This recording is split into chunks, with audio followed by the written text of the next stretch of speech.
binili ni tita nila. Dumating. Eh, nagpaksiw ako ng galunggong. Nilagyan ko siya ng fresh kamyas.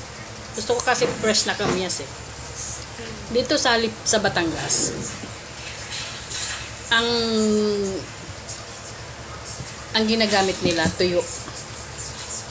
Tayong mga taga Bicol, ang ginagamit natin ay fresh. Dito sa Batangas ay kailangan muna nilang patuyuin bago ilagay nila sa mga sinaing na isda.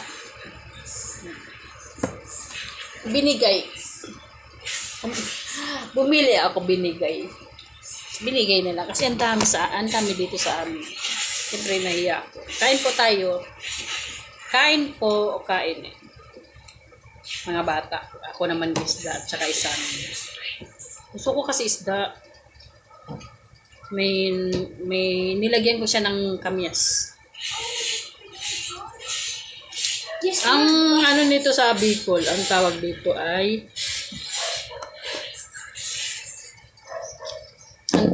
sa Bicol ay iba.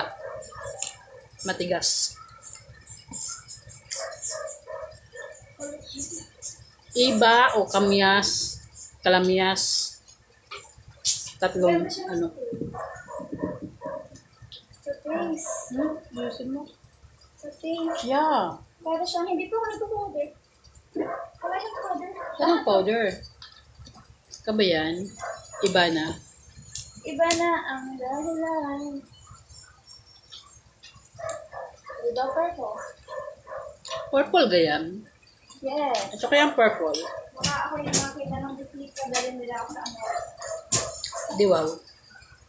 Sulat ka ng malalaki. Ang dami kong nilagay na ang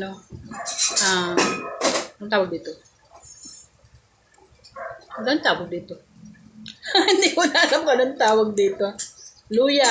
Kasi yan, bawal na ba? Ginger. Pag nanong ko. Bakit? Ayun niya. Eh, sinabihan kita. Ayun na. Ang hanga. Ni Kere. Hindi nakahapon. Kinakain ko yung Oh my gosh. Kinakain ko yung